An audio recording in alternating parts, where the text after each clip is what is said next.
right, everyone, we'll keep things going here. We'd like to welcome Collin Morikawa to the Media Center here at the 2025 Players Championship. Collin, making your 5th career appearance here. What do you enjoy about coming back to this place and the challenge that TPC Sawgrass presents? I honestly think it's one of the best golf courses we play all year, not just from the conditions, but just how it tests your game. You have to be on in all aspects, from the tee to the green, putting. Nothing's easy, right? And there's some courses out there. I mean, last week, one of those courses you just can't let up, even if it's a par 5. You know, bogeys can come in an instant, and this is one of those. You know, I would never say easy holes, but there's some gettable holes out here. But in turn, you just have to play really, really good golf if you want to finish up on top. Awesome. All right, we'll just go right into questions. If you have a question, raise your hand. We'll get a mic for you. We'll start over here with Paul on the right. Collin, what's the mental reset looked like for you over the last 36 hours? Yeah, I mean, Sunday night was a lot of frustration. Just looking back over the past year and kind of how I went about my fall was to figure out how to play better in final rounds. And, you know, when you don't play well and you don't close it out, you're like, how do we go back to the drawing board? And it's not really, you know, rip everything off and start over, but there's just little things, right? And obviously I wasn't hitting it as well. I wasn't putting as well, but I still had my chances to close it out. And Russ obviously played some great golf. I mean, to make birdie on 14, eagle on 16, and finish out with 2 pars is great golf out there. So, you know, props to him, but they're just small things. You know, I love being in that position. Like, I don't take it for granted because you just never know, but it was frustrating Sunday night. I have to get over it. I mean, I'm back on my 2 feet. I'm trying to figure out how to play my best golf here for this week. I know my last few finishes haven't been as good. And, yeah, it's you just move on. You know, I'm going to think about it. I know what happened. I fully am aware of how it played out. But I just have to move on, and I have to learn from it. I have to keep getting better. And like I always say, like, you know, why not win this week? Early in your career, you closed kind of remarkably well. Those 2 majors in particular. I think last year, final round scoring average, you were outside the top 100. Are there specific things you feel like are happening in those final rounds, or anything that has been consistent that you're working on?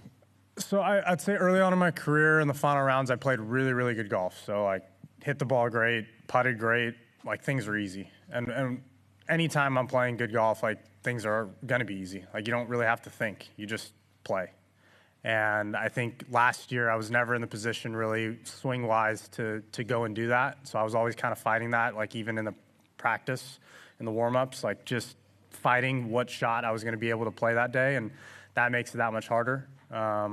Sunday was a little bit different. I felt like I was hitting it good, hit a couple bad shots, but wasn't hitting it that poorly. I just didn't make anything. And out there, like, you can't be too aggressive on putts because you could easily have a 5-footer coming back, and you just have to play smart golf and take it when it's in front of you. But to me, the biggest difference is just kind of how I go about my shots.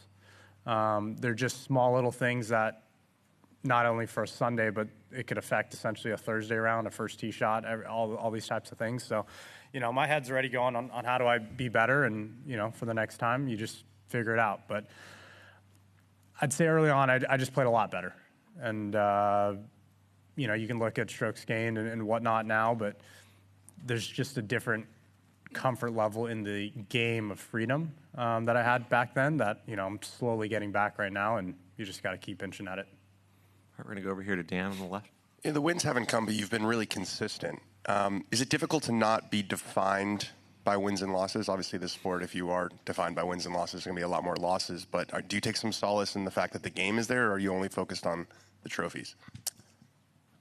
A little bit of both. I don't look back and be like, man, I had a great week and I feel great about it, you know, because I do care about the wins and I do care about finishing up on top. So it does, when I look back at it, I'm not like, oh man, my season's set. I've had 2 seconds, I can breathe.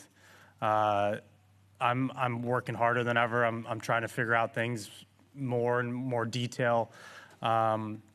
So there's a little bit of, yes, I feel great because I know I can keep putting myself in contention.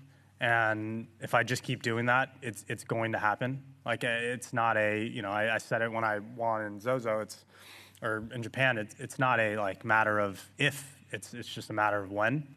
But for me, it does suck because I do look back at the wins and I do care about winning. So that's where it kind of hurts. And then I know you've been back with Rick Sessinghaus, your longtime coach, for a little while. Can you just tell us about what that's been like the second go around? Yeah, it's been amazing. He's been someone that I could just talk to through things. Even away from swing stuff, just kind of how I go about going into shots and going into my practice and going into tournaments. It just helps, to have someone to talk to for 2 minutes, 5 minutes. He's been on the road a few more times this year so far, so it just helps to let it out. I feel like I'm a pretty independent person, and I can do things a lot on my own. And even then, like, it's just nice to have someone that, just is there to listen. And I'm not saying that I don't have people there, but he's there in a golf space, at least, that can help me a little bit more. To just say, man, this is what I'm feeling. I feel very, very honest with him, and I have to be. If I'm not honest, then I'm just lying to myself, and at that point, I'm doing myself a disservice. All right, we'll go to Doug on the right here. Collin, you mentioned small things and the difference about how you go into shots. I'm not sure I understand what you mean by that. Can you explain that better? Yeah, so like in 19 is a good example. I thought I hit my ball really, really well in 19 when I turned pro. You're thinking through shots, but you just know the ball's going to be close. And that's how I felt on Saturday. So, like, back to when you're playing good, things are easy. It always is. Like, you're not really thinking about much. You're just looking at the target and hitting shots. But it's the days where you don't feel like you have your A game. It might just be a little bit off. And that's where, to me, when you look at the best players in the history of the game, you can't really tell the difference. So, like, how do I get to that point where, yeah, I threw a few holes. I'm not hitting it as good, but I know how to switch that or turn that switch on and just fire at all costs. Just kind of aim at the middle of the green or aim at the pin or do whatever and just have complete control of the golf ball when I don't have complete control. That's like, those are little things. So it's just minor little tweaks that will go into this week on just shot preparation, essentially, of how I walk into it. You wouldn't even be able to tell the difference, though. I won't look for it then. Yeah. And I hope this doesn't sound silly, but one thing we hear endlessly out here is how hard it is to win on the tour.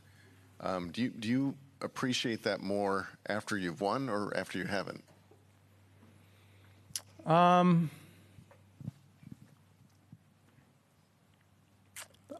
don't know. I think the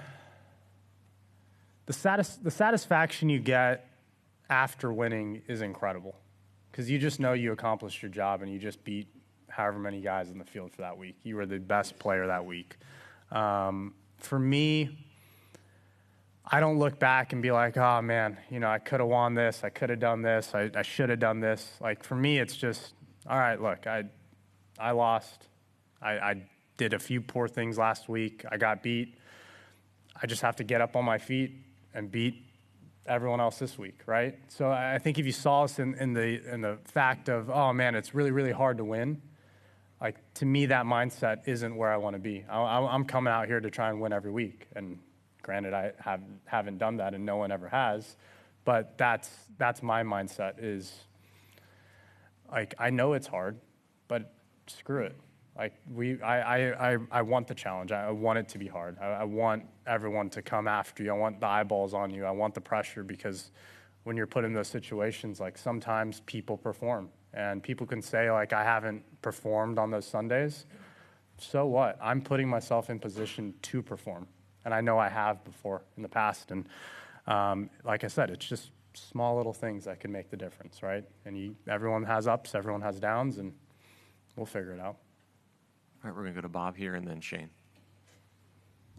Did the chip seem like it was makeable before you got up there? And also, after it goes in, is it a little bit helpless knowing you've got two really, 17 and 18, there aren't, necessarily birdie holes, and now all of a sudden, after all day, you're behind? Yeah. Kind of makeable. Kind of trying to lag it up there, because the greens were baked. They were dry, crusty.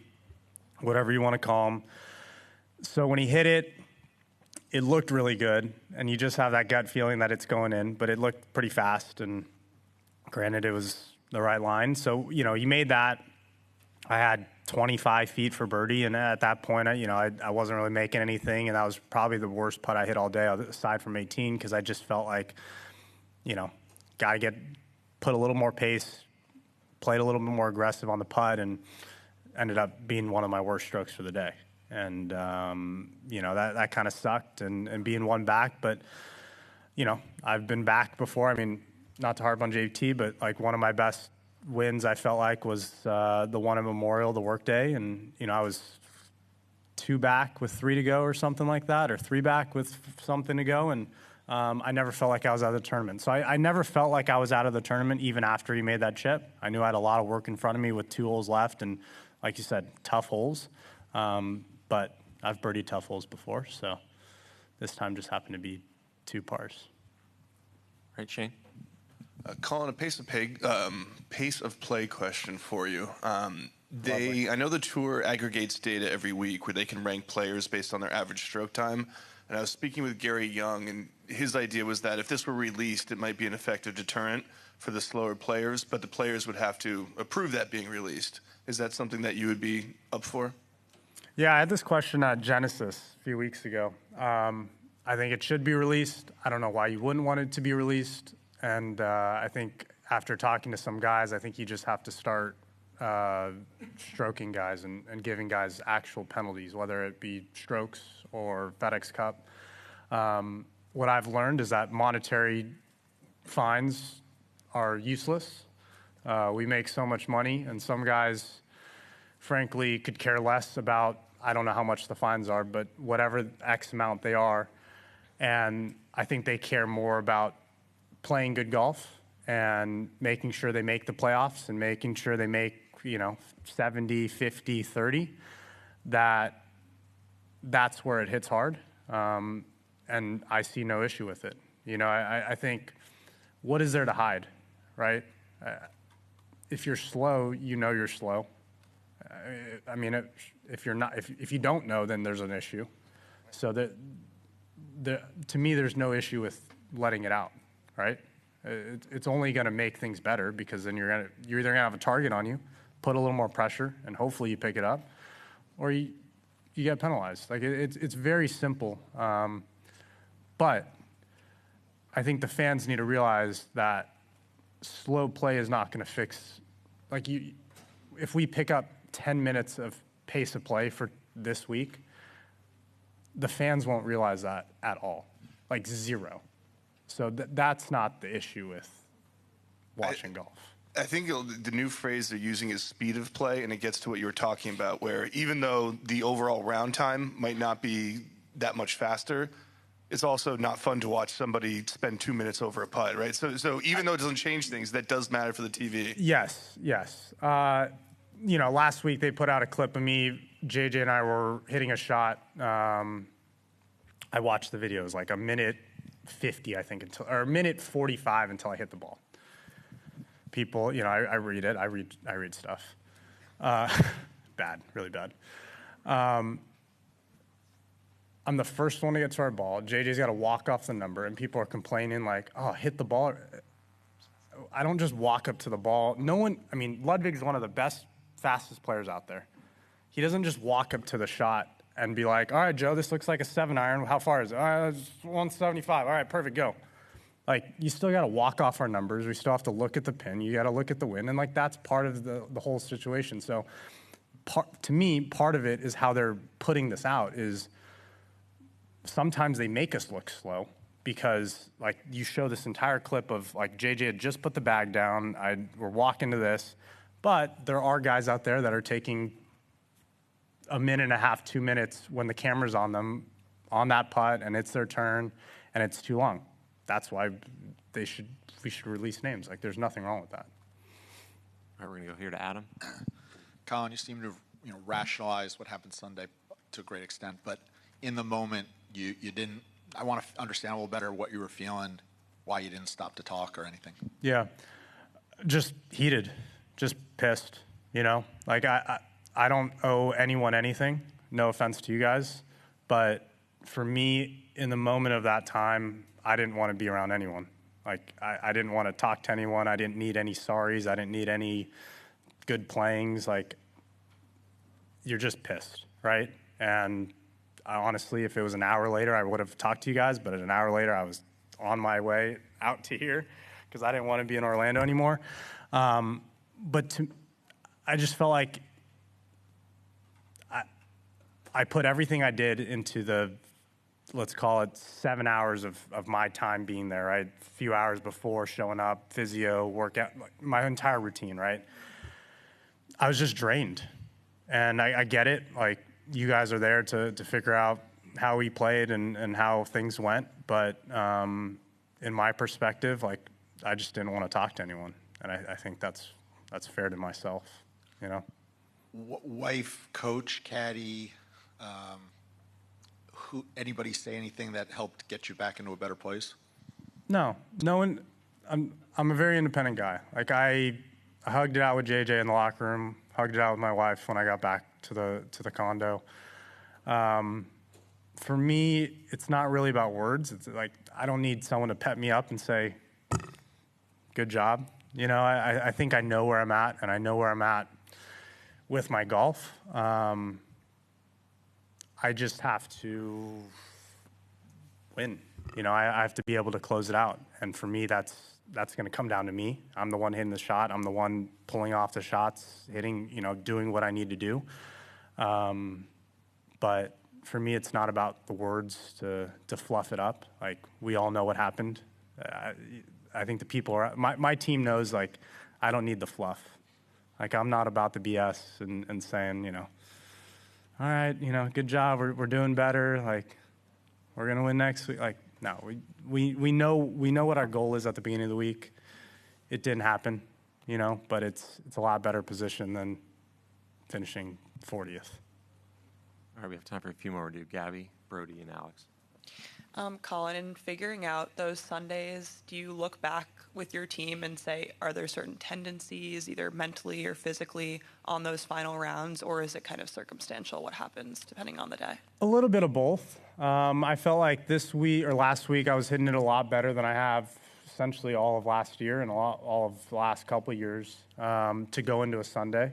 Started off with a couple squirrely 9-irons on 1 and 3, and to me, that just factors into how I was playing on Saturday. Like, Saturday, I was playing so well that you kind of just, not hope, but you kind of go into that mindset of, like, let's just do the same thing, when in reality, like, it's not the same. It's, I need to hit this shot to 15 feet, and if I don't, then that's a bad shot. So it's almost a sense of urgency. Like, I tell you guys I like the pressure. I do. Like, I didn't feel like I was hitting it great all day, and on 17's a very, very tough hole, and I felt like I hit a pretty good shot, and the wind just didn't really take it all the way. And for me to hit that shot when I didn't feel great, and then even on 18 to hit a drive when I knew I had to hit the fairway, like when you sometimes when you have to do things, you pull them off. And I think for me on a Sunday, there just has to be more of a sense of urgency. There is, but there isn't. And I think I can do a little bit better on that. Okay, Brody, go ahead. Collin, you've just answered 20 questions probably about Sundays and not winning tournaments. I'm always curious what that does to a golfer when, like, that becomes a discussion point. You know, how does that affect a player? I don't know. I'm going to show up on Thursday and tee it up at even par, and hopefully be in the final group come Sunday and see how it goes. Well, I guess in terms of, you know, you're very much taken of, like, I own this, I want the pressure. Does it becoming, I mean, you're clearly thinking about it, you're conscious of it. Do you think that helps you? Conscious of? I'm not necessarily winning on Sundays. Do you think there's a benefit to that? Well, I have, like, I'm giving myself reasons of, you know, what I did right and what I did wrong, right? It's, for me, I mean, okay, I've played how many tournaments in my career? I've finished second however many times, and I've won however many times. Like, I know this sport, like, it's not going to go your way every time, right? And it's, granted, I'd trust me, I'd much rather be in this position than be where I was in 23, struggling and missing cuts and trying to figure things out, right? So it's going to happen. Like I don't know what to tell you. All right, we'll finish up with Alex here on the left. Collin, I always wonder, do you feel like you lost on Sunday, or did you get beat on Sunday? And then how do you handle that? Or do you handle it differently mentally afterwards? Yeah, a little bit of both. I felt like I've definitely lost tournaments before. This one I felt like I didn't play horrible, but I didn't play great, right? I didn't make enough birdies. I shot even par. And Russ came out on 14, made birdie, won back after, 2-shot swing, and then makes eagle on 16. So I didn't, it was a little bit of both. And that's why I think it's really frustrating, right? If you get beat, you get beat. Like, I can't do anything about that. But I knew I had more inside me to control for that day, to where I'm like, man, if I have 2 more birdies, I win the tournament. So I look at it both ways, and that's why it sucked. That's why you're pissed, but you got to move on. All right, Collin, thank you for the time this week, and best of luck. Thank you, guys.